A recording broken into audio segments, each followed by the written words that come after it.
Oh, we live. We live. We up in here. Up in here. It is hump day. What's up, people? How you doing on this Wednesday? Oh, I feel good. Today is day number 13. 13 January. No sugar. I'm doing no sugar for the month of January. And my mom actually hit me up yesterday and was like, hey, so I look at your face and it's a lot thinner now. You have no fat face. Your face no fat no more. And I was like, oh wow, this January is really working out for me. Like if my mom is noticing that I'm getting thinner, this is a good thing. I never weigh myself, and this is the advice I give to all of my friends trying to lose weight. Personally, for me, I don't jump on a scale. I don't do anything. It's just how you feel. It's more about how you feel. It's about how your clothes fit. You can tell if you're losing weight or not. To me, once you put a number on it, that's when it becomes depressing, because then you're like, oh, I didn't lose a pound today, and you freak out, you know? So, hey, Johnny Lee Turner checking in. What's up, man? My dude from Pop 2K. If you don't know, I'm on a radio show on Pop 2K at night. It's really cool. Lamar, what's popping, Mike? It's hump day, and some wisdom as well. You feel me. As some wisdom as well. You feel okay. Okay, yeah. It's a positive day. I always like to start with something positive. Yesterday was my wife's 34th birthday.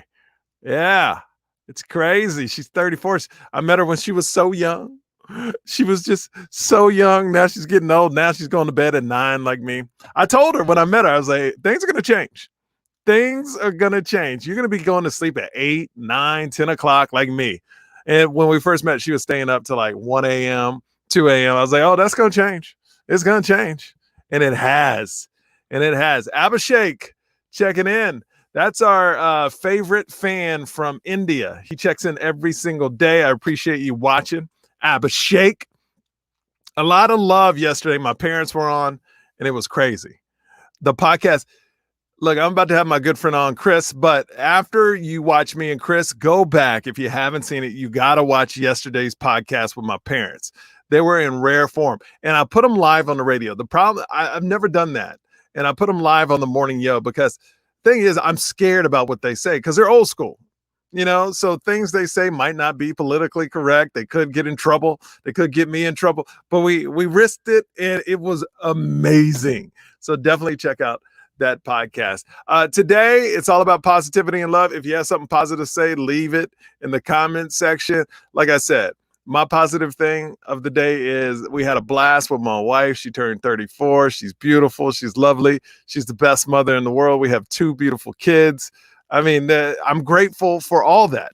I'm grateful for all that. But I want to get to my guest, man. I love this dude. Now, he's going to be mad because I don't know how to say his last name. And I've been practicing. I was like, I'm going to screw up his last name. Let me bring him on right now. What's up, Chris? Now, I know I'm going to screw up your last name, but let me try it. Okay. Okay, Chris Van Vliet. So close. Okay, what is? It's Van Vliet. Van Vliet. Chris Van Vliet. I don't know why my ancestors spelled it the way they did, but that I should be an E. Vleet would make so much more sense. It would. Chris Van Vliet, right? Did I say it right? There we go. I mean, okay. We can't all have an easy last name like yo. I know.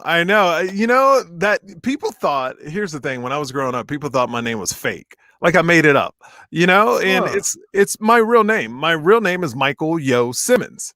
But people thought I was always lying about my name and things like that. I was like, no, my parents are just cool like that. Is Yo your middle name? Yo's my middle name. Mm-hmm. Ah. See, Chris, you learn a lot on this podcast. A lot. Learned so much. Because my mom is Asian.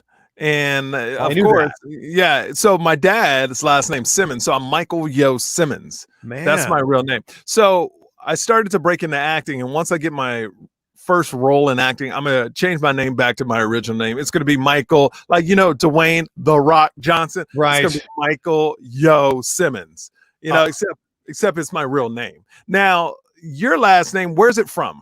It's, I mean, many generations ago, that's Dutch. Anything with a van, I think, is Dutch.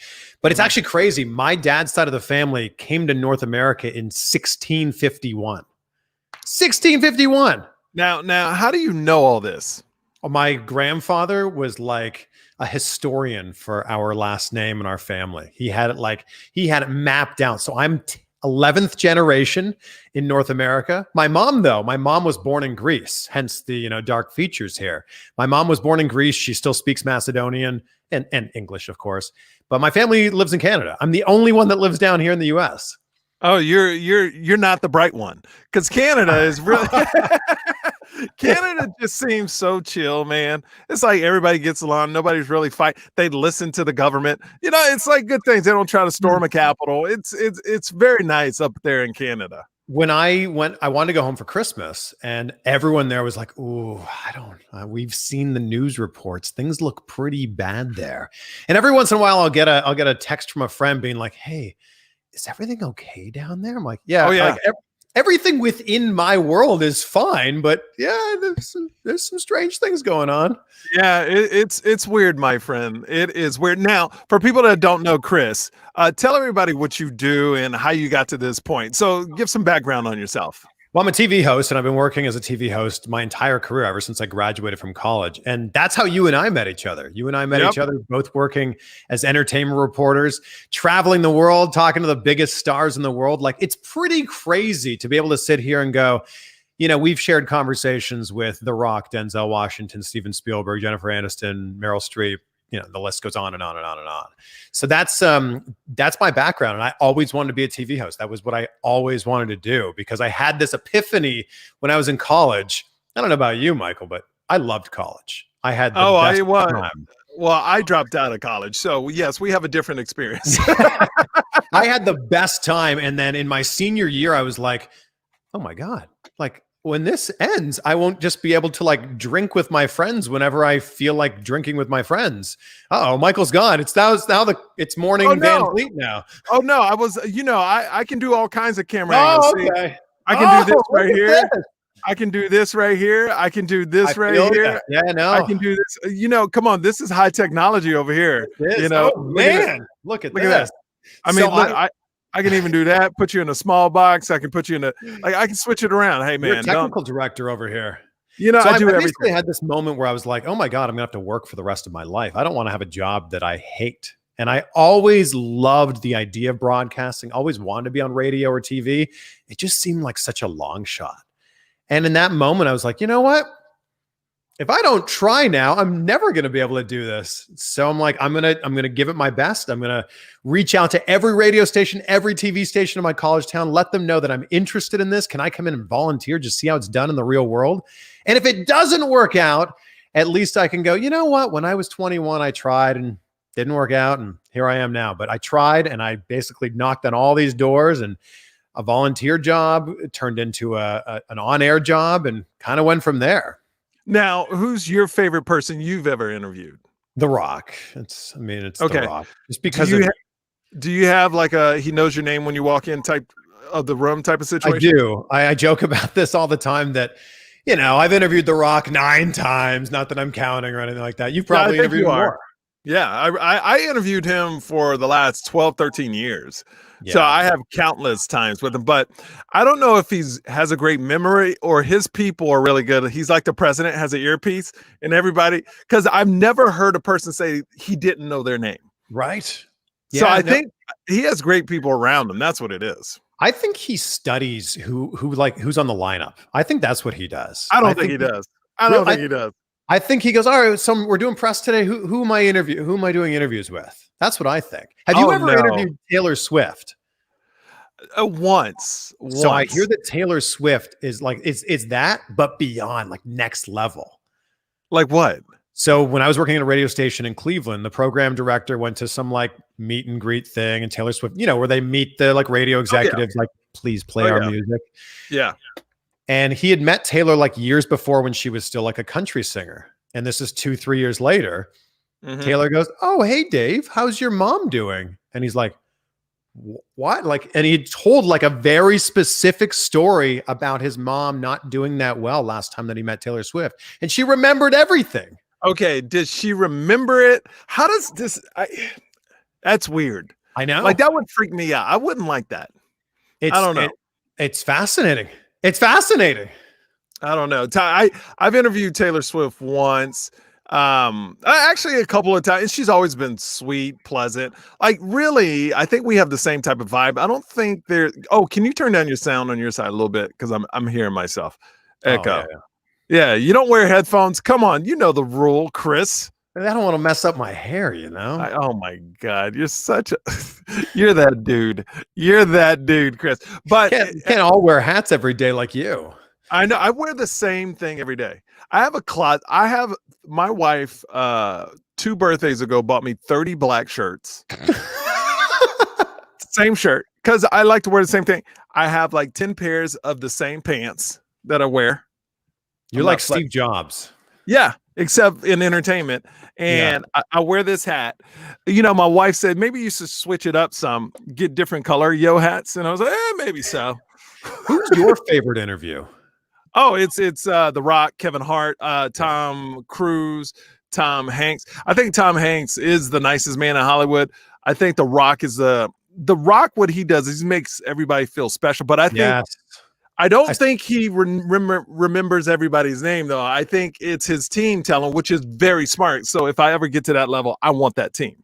I think the Rock is very good at being self-aware enough to know that this moment's important for you. Like the Rock knows that you meeting him is a big moment for you. So instead of what a lot of celebrities will go, this is about me. It's about my promotion. This is about, the things that I'm doing in my life. He turns the moment around and makes you feel special. I love this. This is a comic. His name is Eric Rivera. He says Chris only says that because he hasn't interviewed him yet.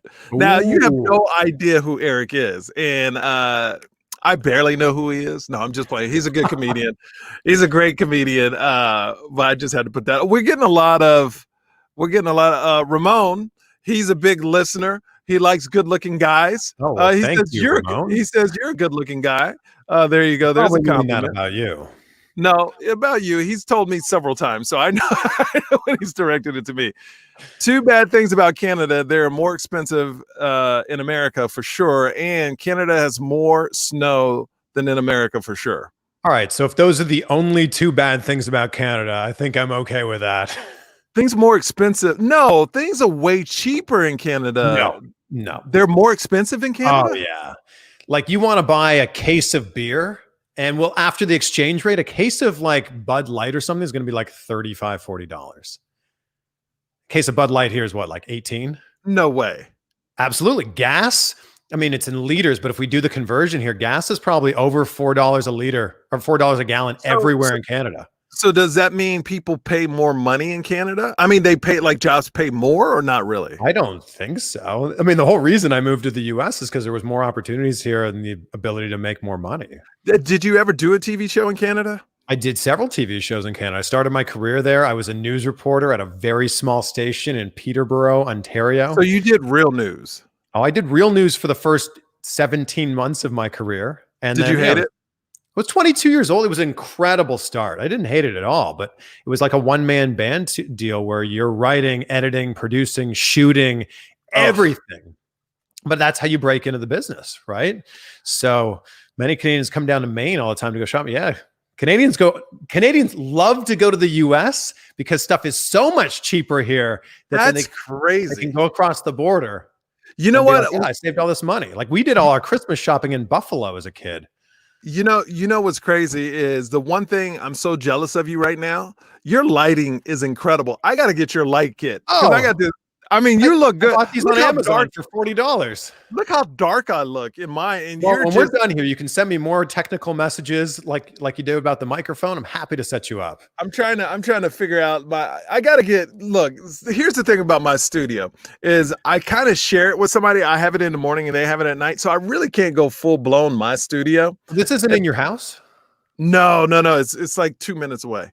Okay. I rented out a little space. I can't do this in my house. My kid will be knocking out the door, like driving me nuts.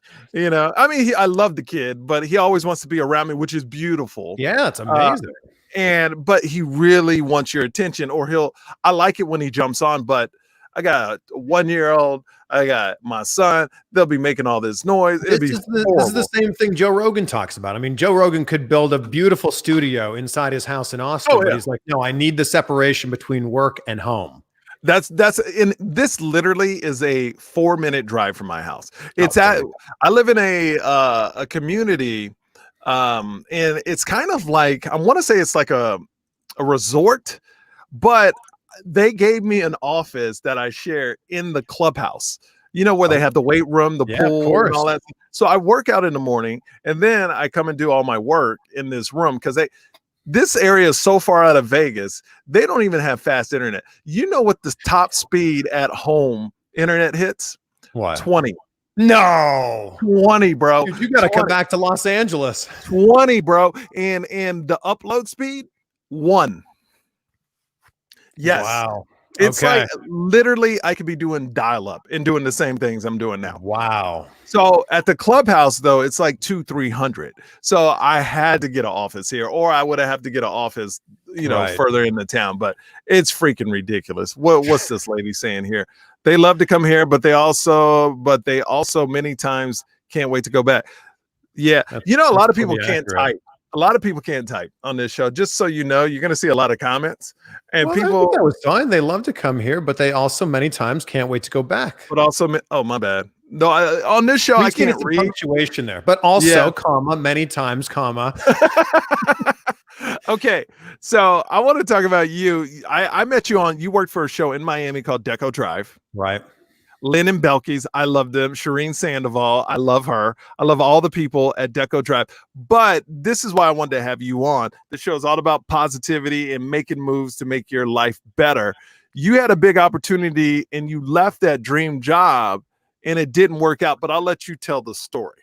Yeah, I mean, so as I was talking about before, I started my career in local news, and it was just kind of like I didn't want to be in local news forever. I wanted to do something where I could show a little bit more personality. I was 22 years old and wanted to be able to have some fun with this, and you can't do that in the news. So fast forward, I hosted a show on MTV2 in Vancouver. Then I hosted a show in Toronto, and I just wanted to do more with my career. And that's when I started looking into getting an agent in the US. Got a job in Cleveland. I was the entertainment reporter for the CBS station there.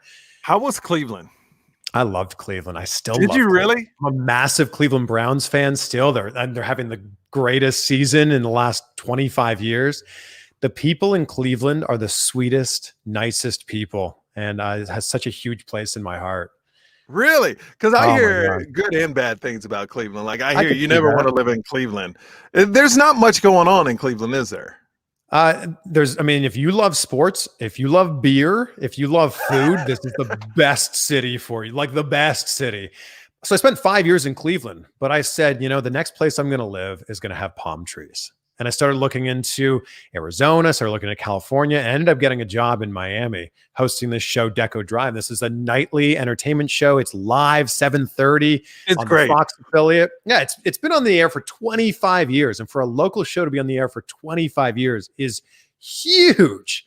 And that's when we were able to have the amazing opportunities to interview people like The Rock and Tom Cruise and Steven Spielberg and all those other people. Now they didn't do a lot of junkets before you got there, did they? Or Shireen did them, right? Shireen did was them. doing- okay. Louis Aguirre did some of them. I work with Louis. I love your Louis. colleague on the Insider. Yeah. So I was there for 5 years. And in that time, my YouTube channel was really starting to grow and my podcast was starting to get some momentum. If you're watching this on YouTube, you can subscribe to me at Chris Van Vliet right there. So my channel now has 280,000 subscribers and it was just growing and growing and growing. And I got to a point where I was making more money on my YouTube channel than I was making on TV. And it was just so crazy for me to think this was my dream. My goal in life was to be on TV and to host a show. And now I was making more money on my own, filming things with my iPhone, which was so crazy to me. And I kind of just had this epiphany. Yeah. Wait a minute. Hold on. You made more money off your YouTube channel than in TV, because people think when you get to TV, that's like the dream job. You're done. You make more money in that. What I tell people all the time, I work for E Entertainment and I was broke as hell when I first started. People don't understand that. You were working 12, 14 hours a day, weren't you? Yeah. And people don't understand just because you're on TV doesn't mean you make a lot of money. Yeah. So, and don't get me wrong, it's not that I wasn't making a lot of money. It's just YouTube was doing really well for me. And I kind of realized, did I move from a different country? Did I move from Canada to the US to be a local news personality? And for me, it was like, no, I didn't. I wanted to be the absolute best, and I wanted to do this at the top level. So I had an opportunity to go and work for TNT. I'd been offered a chance to be a correspondent for AEW, All Elite Wrestling. I'm a huge wrestling fan. I do a lot of interviews with wrestlers. And I was like, well, this is my opportunity. This is my chance. I can do this TNT thing, do my YouTube, do my podcast, and continue to grow things from there. And it was an incredibly difficult decision to make because I love Deco Drive. I love WSVN where I was working. My colleagues, Lynn and Shireen, everybody there was amazing to work with. But I kind of had to have this realization that, was this what I wanted to do forever? And the answer was no, I wanted to do more. Oh, you're muted. Like problems, man. All this stuff is falling apart. So when you took that leap, out of WSVN, and went to wrestling, that job didn't work out, correct? Well, they offered me the ability to be on their first show. So this was their first show. It was October 2nd, 2019, TNT, AEW Dynamite. And I just assumed if I'm going to be on the first show, I'll probably be on all the episodes. But they only said, we're going to have you on the first episode. Wait, so hold on. So you left the contract for one show. Did you in your mind, you go, this might not be a good move? I was just betting on myself. And because everything was going really well with the YouTube channel, everything was going really well with the podcast. And I was just betting on myself. That's what it comes down to, people, right there, betting on yourself. And I love you did that. Okay, go ahead. So you were just on one episode. I ended up being on a handful of episodes. I did something with them behind the scenes. It was called The Road to AEW Dynamite. Then I was on the first episode. And I was on the fourth episode. And that ended up being it. And then with how things went with COVID, that position probably wouldn't have existed anyway. I mean, it's been such a strange last year anyway. But I basically could have taken the easy path. I could have taken the easy road. And I went, you know what? I want to bet on myself and I want more. Yes. I want more out of every situation, out of every relationship. I just want more. That's what I'm saying, man. And by the way, ladies, if you're watching this, he's single. He's single. He can't, for some reason, a woman won't stay with him. I don't know why. What is it? Is there a constant at the end of every relationship where you finally have to look at yourself and say, I need to fix this? The reason why I ask is I want to give you a story about me really quick. Every time I broke up with someone, at the end of the relationship, they would always go, you're so selfish, you're going to die alone. So by the third or fourth time this happened, I had to look at myself and go, okay, if I do meet the right person, I can't be as selfish. Now, is there anything that's coherent at the end of the relationships where girls say about you? I would have to say the common denominator in all of these is me.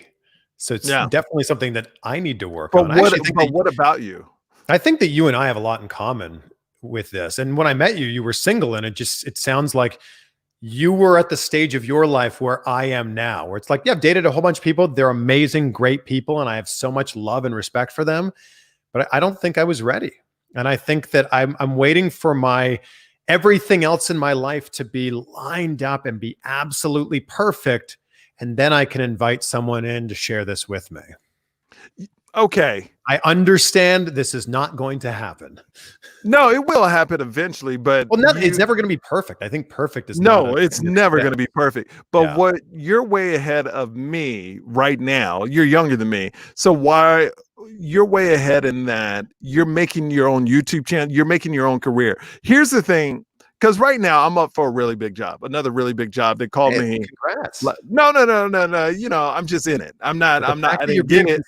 I'm not being considered for that job. I'm grateful for that. Grateful for that. But it always hits me that I want to be the guy making the calls. I don't want to be the guy waiting for the calls. Yeah. You know what I mean?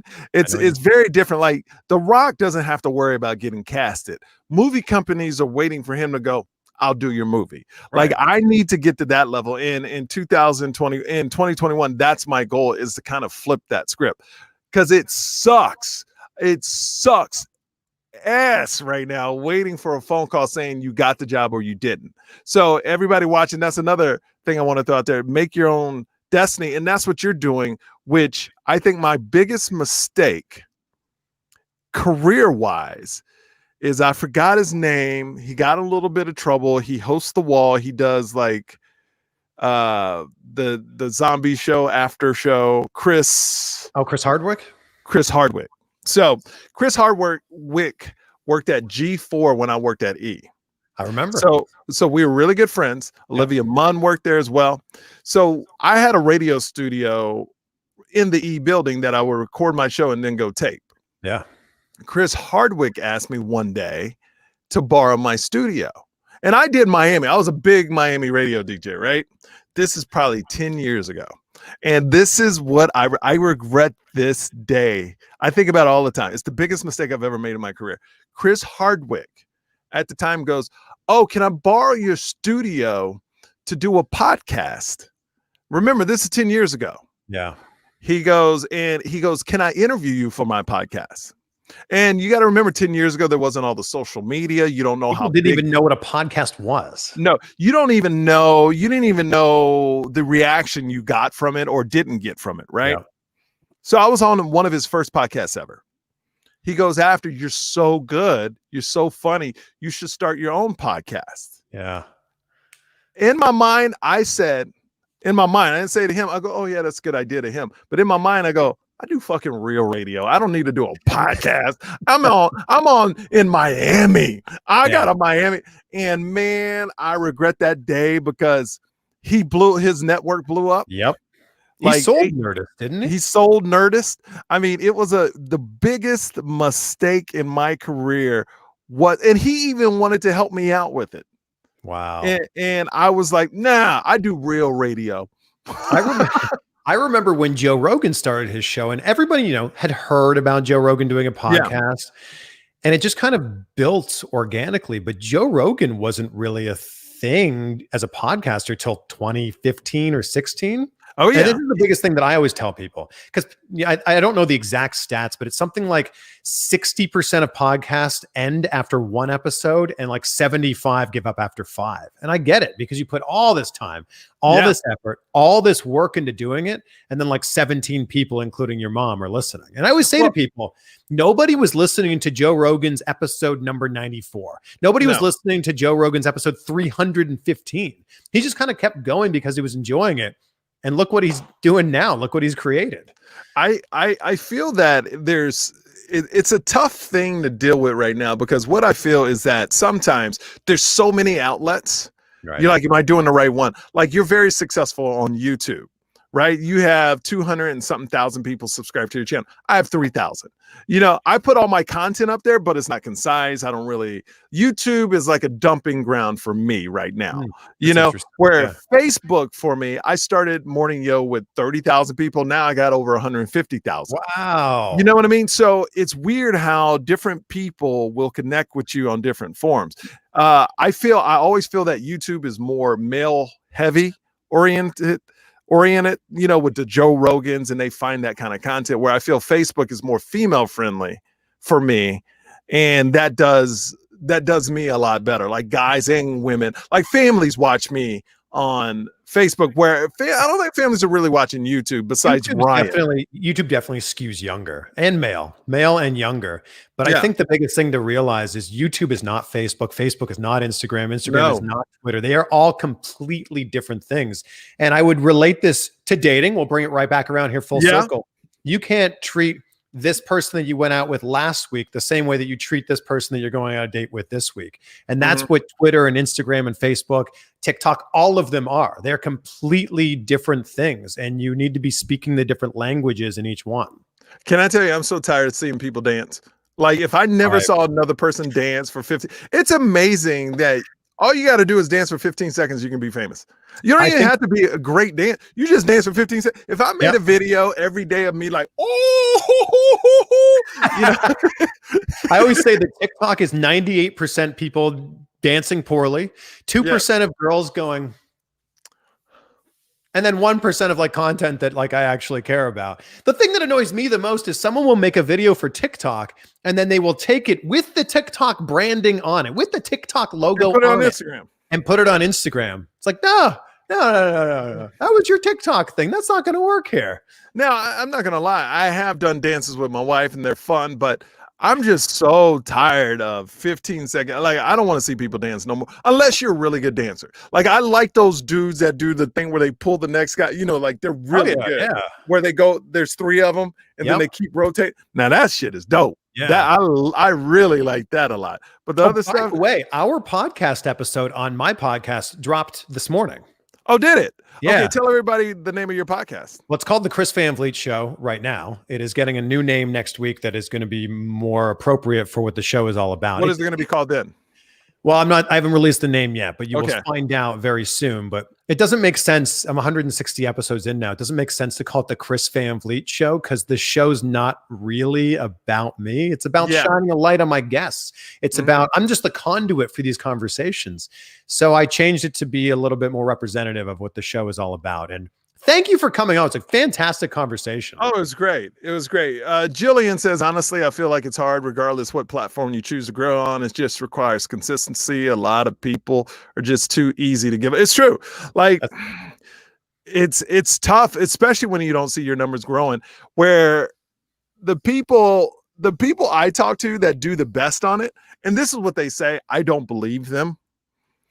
But they say they don't pay attention to numbers. They just do it and never even look at the numbers. And I've heard that from 3 very successful people on podcasts. And I go, were you always like that? And you go, yeah, we just did it. You know, the only time I ever done a podcast like that is me and Joe Coy did a podcast called Yo Joe Show, the Yo Joe Show. And this is 8-9 years ago. We didn't even know there was money in it. We were doing like 280,000 downloads and we didn't even know. But the company we were doing it for fun. So we didn't even make money out. It was like, I think we did 20 episodes. And for people watching this, if you go to Apple, the podcast section, and type in the Yo Joe Show, it is the funniest. When I say the funniest podcast, because we didn't know. We was just 2 dudes just balling, just having fun. And we thought nobody, huh? Why did you stop? We were stupid. Because we didn't know, because the company that, like, I guess let us do the podcast, they did everything. They had a studio. They never told us the numbers. So we were just doing it, and they're still making money off of it. You were doing it for free? Yeah, we were just wanted to hang out. Wow. We hung out every night anyway. So it goes, one night a week, we're going to hang out at this studio and do this show. It was great, dude. It's the funniest thing. The Yo Joe Show. Everybody check that out if you get a chance. Oh, here we go. Lance. There it is. Lance. I missed the Lance Yo Joe Show. When I tell you, if we would have kept doing it, it probably would have been one of the biggest podcasts in the world. It was that funny. Joe Coy is already one of the biggest comedians in the world. Of course. But if we would have kept that podcast up, we just have this certain thing that makes it so funny. It was really great. Did you go, you know what? This isn't worth the time. Isn't worth the effort. We never did. We just stopped because either he would be touring, I would be touring, or because we were hitting stand up hard at that time. And we didn't know the significance of it. It was kind of just like we were doing it for fun. It's kind of like you go to a place, say you go to this place to play video games. Bad example, but and then all of a sudden you just don't go there anymore. Yep, I got you.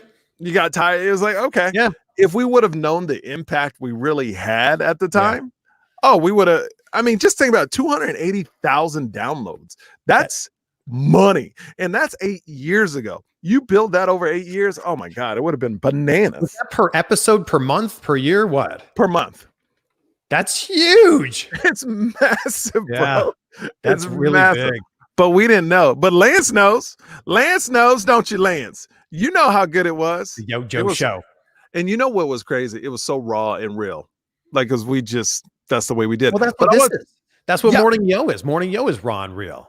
I love it, man. I love it. Now, about you and the wrestling, like, what got you into wrestling? Were you into wrestling when you were young? Because that's what your YouTube channel is about. Because I have some wrestlers I grew up, I want to ask you about. Yeah, I'm known most now for wrestling.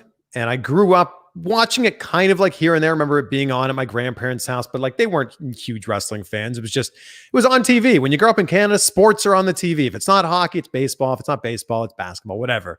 And if that wasn't on, wrestling was on. But I became a massive fan in what's called the Attitude Era. So we're talking like 98, 99. Who were big in that era? Who was big? Mm-hmm. The Rock, Stone Cold Steve Austin, The Undertaker, Triple H, Okay. Mick Foley, Kane.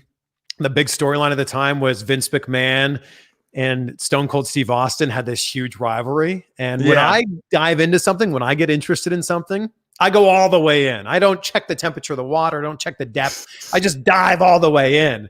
And that's what I did with wrestling. I went from watching 0 minutes of wrestling a week to watching literally everything. And I went all the way in. Now, did you realize, how old were you then? 15, 16. So did you realize it was fake at the time? Right. Yeah, of course. You did know. It's such a strange, it's such a strange thing because it's a TV show. Wrestling's a TV show. But some people think it's real. People put it in the same category as like a sporting event. But you realize some people, maybe not now, but like 20 years ago, they thought it was real. Yeah, maybe, 20, 30 for sure. Like my grandfather thought it was real. Like straight up thought they were really beating each other, hitting each other. Like he thought it was real. I loved wrestling so much. I wanted to be a pro wrestler, and I was wrestling. Not too big. Well, I'm big enough to be a pro. What are you talking about? What are you like 5'9"? I'm 5'10". Yeah. They have a wrestling. They have a wrestling league for small people.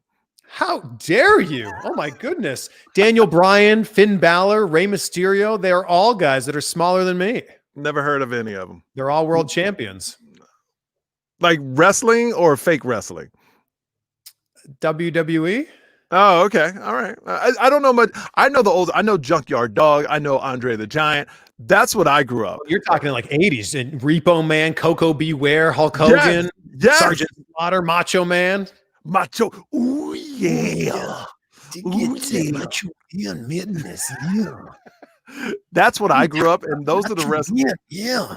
They would do it in Houston, Texas. You knew that? Sure. Yeah. Yeah. So it was in Houston, Texas. I lived in Houston, Texas. I went to go see him when I was a kid, and the Junkyard Dog was my jam when he came out. That's right, man. I wanted to be a wrestler, and I went to wrestling school. When I was 20, I went to wrestling school where you learn how to fall correctly, you learn how to do the moves. I could be the 205 live champ. Those are wrestlers that are 205 pounds and under. Cruiserweight. Ah, okay. Look, see, you're getting some love. See, there you go. Thank you. I appreciate that, Lance. Yeah, Lance knows. I'm just laughing at you, and they're like, "Nah, he could be champion." That's right. I could be. In fact, I have a belt right here. Oh yeah. Do you want me champion? I got a lot. Mike Leo. I got a lot of angles. Champion. I like that belt. Who made that for you?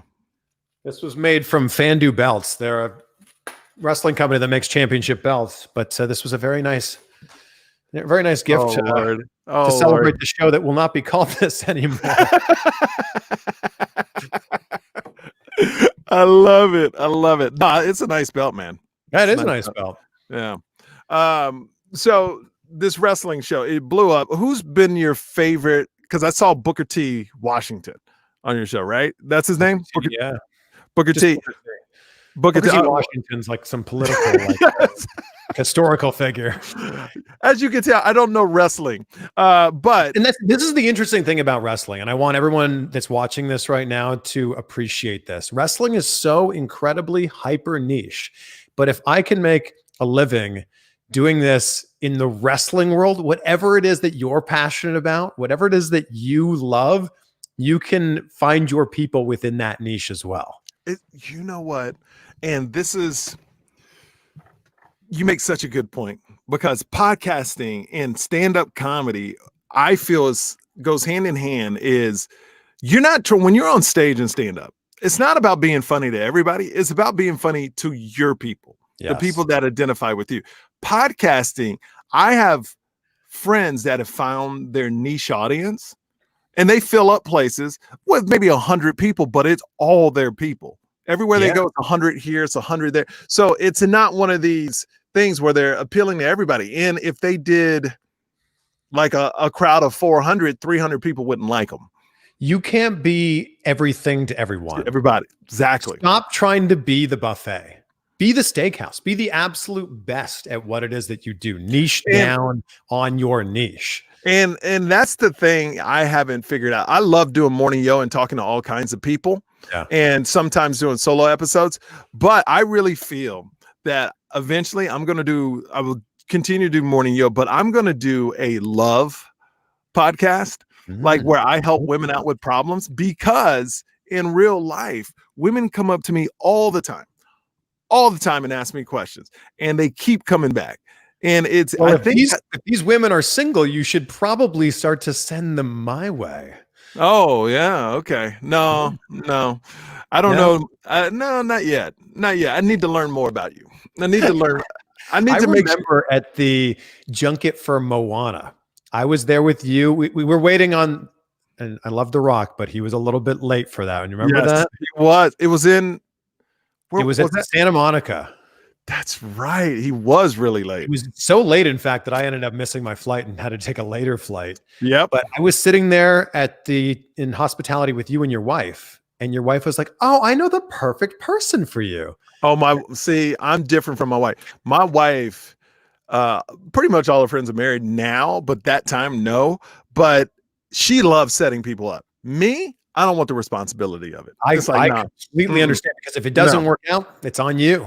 And I don't want to deal with it. I don't want you calling me going, well, I don't want to deal with that. So I rarely, I may have done it 3 times in my life where I recommend people for jobs because I don't want to hold that responsibility. Oh, yes. And I don't want to set people up because I don't want to hold that responsibility. Yep.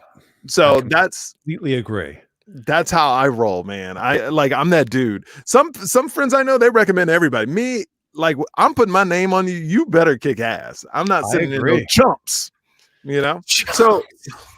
So in wrestling, who's been your favorite wrestler you've interviewed so far?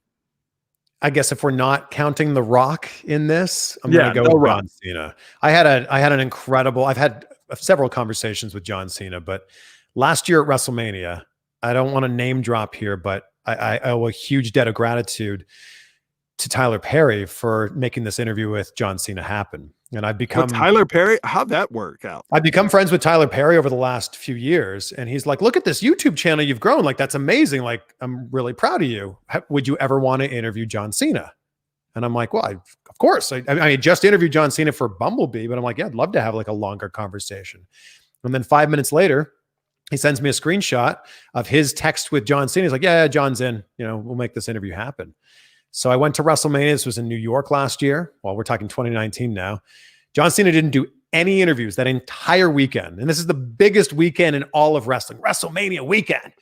And John Cena carved out 15 minutes to have a conversation with me. And beyond that, actually it was 10 minutes. At the 10-minute mark, I go to wrap up the conversation. And John goes, oh, hold on 1 second. Reaches in his pocket, grabs his phone. Hey, we still got more time. Oh, okay. So I go, how much more time? He goes, I'll let you know. So we keep talking for another 5 minutes. I go, I really want to be respectful of your time. Like, thank you. He's like, hold on. You can ask me one more question. What? Nice. So we had almost 20 minutes together. And he said something in that interview that I will never forget. He said, control the controllable. And it's such incredible, poignant advice that people are always trying to react to the things in their life that they have zero control over. And the thing that you do have control over is how you react to the things that are happening around you. Control the controllable. So that's an all-time favorite interview for me. And John Cena deserves everything that he's, all the success that he's having right now. That's amazing. I love stories like that, man. I love that. When people hit a certain point in their career, like a Tyler Perry, like a John Cena, like a Rock, like a Kevin Hart, just a text message can make stuff happen. Oh my gosh. That means really, let's be honest, to Tyler Perry, it was nothing. Yeah. Right. But to you, it's everything. Right. And that's what's so amazing, where you got to think we're not on that scale, but little things we do too. Like everybody that's loyal to this show that watches every day, little things we do by giving them shout outs or sending them merch or doing whatever, that means a lot to them. So, it's not as scaled up as high as Tyler Perry, But that's what one thing when I do these type of shows, I always got to remember the little things we do for people mean a lot to them. And when people, because we feel the exact same way when somebody does it for us. Right. You know what I mean? Both you and I are so hungry to get to that next level, right? Yeah. And I said this on the podcast that you and I did. You are on the precipice right now. You're on the precipice with one foot hanging over that edge. You're about to break, and I'm so excited for you. But The Rock always says, it's nice to be important, but it's important to be nice. Yeah. And that's such incredible, amazing advice. And it's so true. It's nice to be important, sure. But it's really important to be nice. And all those examples that you were just giving, to shout someone out, send them some merch, just say hello. It takes 2 seconds out of your day. And that's something that they will remember forever. It's a thing where, you know, I want to talk about being on a precipice for people that are going through their own precipice in life. You know, maybe you're at work, going to get that promotion, or you're going to get that job. We all deal with it no matter what level. The sadness of, or the feeling of helplessness. Right. Like I am dependent of a person giving me a job. Yeah. And I'm working towards where, that's why I love stand-up comedy. I'm not waiting for, like, clubs will book me. That's one thing. And then it's up to you to find out how many people you bring. So it's on you. You can control that, you know, but this huge job I'm waiting on, I don't control anything. Yeah. All I know is they really like me, but they could really like another guy. They could really like a woman with a bigger name, or a guy with a bigger name. Sure. So I can't control that. So, like, it goes back to control the controllable. It's a thing where that's all I can do is keep getting better at what I'm good at, and rolling the dice. But you just feel it. I've been up for so many big gigs that I missed out at the last second. So it's like, you're going to get one that's going to completely change your life. And you've mentioned Kevin Hart a few times. I mean, I'm sure you and I have both interviewed him 24 times. How close are you with Kevin in terms of comedy? Close as in what? Calling him? Could you reach out to him and go, hey, I have this idea, or I have this bit, or could you give me some advice? So here, this lady's sweet. Your comedy brought me here, Michael. Your kindness keeps me coming back. Oh, that's nice. Situation too. That's nice. So this is what I've decided in my mind, and it may be the wrong way to go. And actually, one of my good friends, her name is Charlie, and she is a PR rep for a bunch of big celebrities. And she was talking to me. She goes, you know, all these celebrities, have you ever called them and asked them, like, if you really need something, like to look out for you? I go, no. She goes, you know what? That's what the business is, right? She goes, I have a client. It was Marlon Wayans at the time. And she goes, just tell him you're acting now and you would love a shot, just an audition or anything. I went to Marlon, asked him, and he said, yeah, if we get picked up, you know, I have an audition. I actually forget to audition. I'm going to put you on the show. I'll give you an episode. I'll put you on an episode. Wow. So in my mind, it was like, okay, be selective of who you ask for what. Yeah. And like Kevin James did that for me. He put me in his show, Kevin Can Wait. So it's a thing where I always was like, I don't want to be that person to ask. But then it's like, well, if you don't ask, you'll never get it. Now they could say no, you know, but it's that weird balance of not wanting to be that guy. But then sometimes you have to be that guy. But you feel in your gut whether it's the right call or not. Like if you're typing that text out and you just feel a little dirty about it, then maybe you don't send it. But are you at that level with Kevin Hart? I wouldn't say, friend-wise, not that level where I would ask him, but I am at a level where if I had a good idea and wanted him to be a part of it, I know everybody around him and him. So I would go to somebody around him to give it to him that I know would give it to him, and then wait on the phone call. Whose career is it that you look at and go, man, I think I could have a career like that? Kevin Hart. Yeah. 100%. It's funny because and the reason I asked that question that way is because The Rock has his career, because he told his manager, I think agent, early on, I want Will Smith's career, but bigger. And then they had like a target that they were aiming at. Will Smith, but bigger? Done. Yeah. That's exactly what he is now. And he told the whole room, if you don't think I can reach that, leave now. Yep. And this is when The Rock wasn't The Rock. Right. You know, me going into my agent say, like, here's the thing. I tell everybody, this is for the industry people. Doesn't matter the size of your agency. It matters about how many people believe in you That's at that it. agency. And through the ups and downs, because when you get jobs, it's amazing. When you lose out on several jobs in a row, it's depressing. Yeah. You start questioning yourself, but you know they got your best interest. I've And always they're said always putting you out there. there's only 3 people that really matter. You, number one, you. Mm-hmm. Do you believe in yourself? Are you excited about what you're doing? Your agent? Because if your agent's not putting you up for stuff and believing in you, then it doesn't matter. And then Yep. whoever it is that you're working for, that immediate boss, are they excited to have you there? And if one of those people isn't excited about it, then I think you got to swap them out. Yeah, man. All right. I got to run. I got to get to the kids, but tell everybody where they can find you. I have your Instagram link below. Everybody follow them. But where can people find you on YouTube? Oh, well, thank you. It's Chris Van Vliet right here, wherever you are, Instagram, Twitter, Facebook. If you're watching this on YouTube right now, my channel is just Chris Van Vliet. Please, we're closing in on 300,000 subscribers. It'd be great if you could join it. A clip from my interview with Michael Yo is going up right after this. And I'm closing in on 3,000 people on YouTube. So what? So close. Man, it's like the same thing.